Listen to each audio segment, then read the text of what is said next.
Any other downsides on the TBS Lucid stack other than the mounting? Can I show you guys something?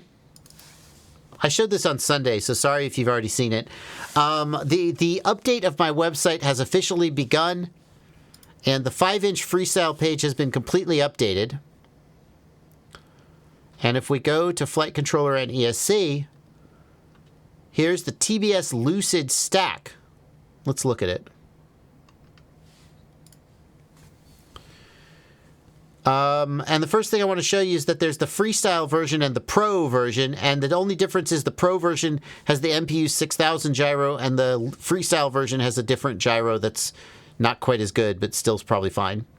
There's also an 8S version for the record, if you want to do 8S. That's kind of cool. Now, one downside of this is that this ESC uses what TBS calls gorilla mounting. It's a new mounting pattern. And the advantage of this mounting pattern is that it lets you put all of the FETs right next to the motor pads.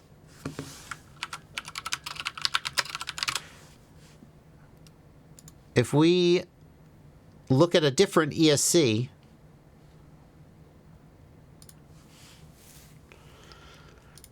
do you see on the TBS Lucid 8S ESC, which uses standard mounting, this FET right here can't be right next to the motor pad because we have a mounting hole, right?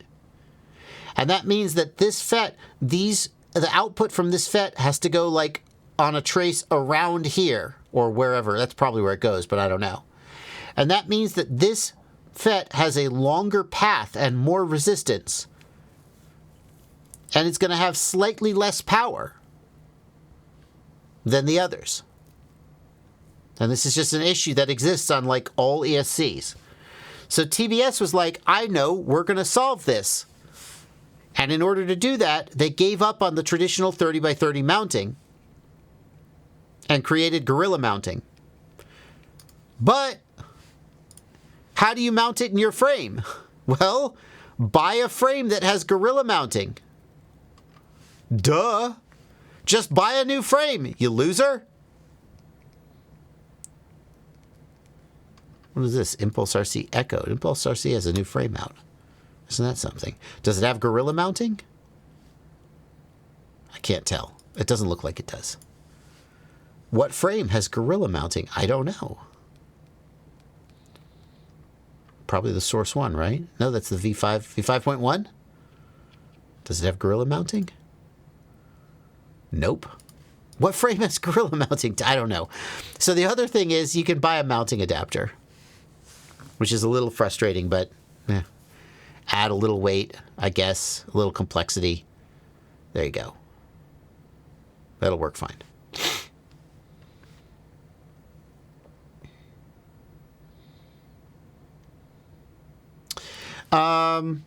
So other than that, are there any downsides? Well, I'm not a giant fan of 20 millimeter stacks for 5-inch.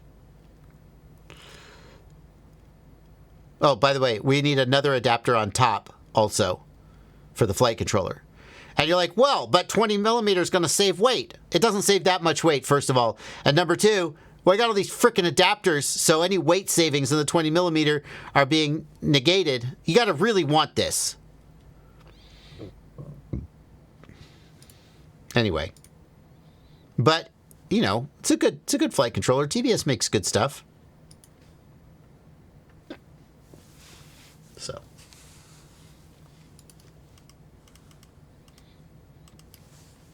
I wouldn't tell you not to buy it.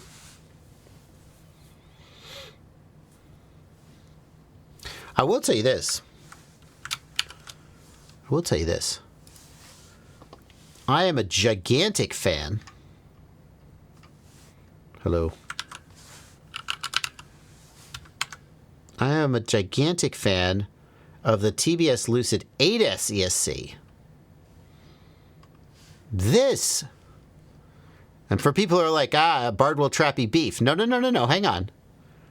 Look how complimentary I am about their Lucid H7 flight controller and their 8S ESC. This is a 60 amp 8S ESC for $60.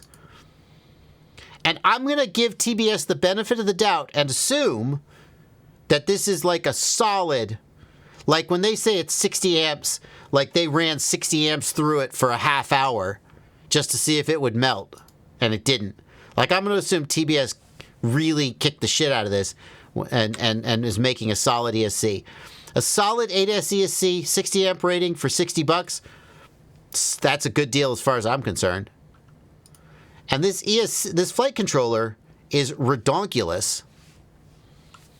It's as I say on my website, it's overkill for almost everything you want to do. But look what it's got. This is insane. Dual gyro, sure, why not?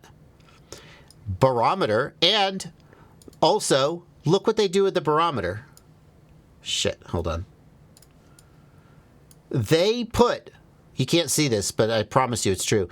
This is open cell foam over the barometer and some Kapton tape to hold it in place from the factory. They open cell foam the barometer for you from the factory. Isn't that nice? 13 outputs, 7 total UARTs, micro SD card slot, 2 separate I2C buses, sure, why not? 1 CAN bus, sure, why not? 6 different ADC channels, yada, yada, yada. This is a dual camera input with a built-in camera switcher. Ridiculous. This thing's ridiculous. 8S input. So, and $60. That's a more than fair price for such a full-featured flight controller. So, big fan of those.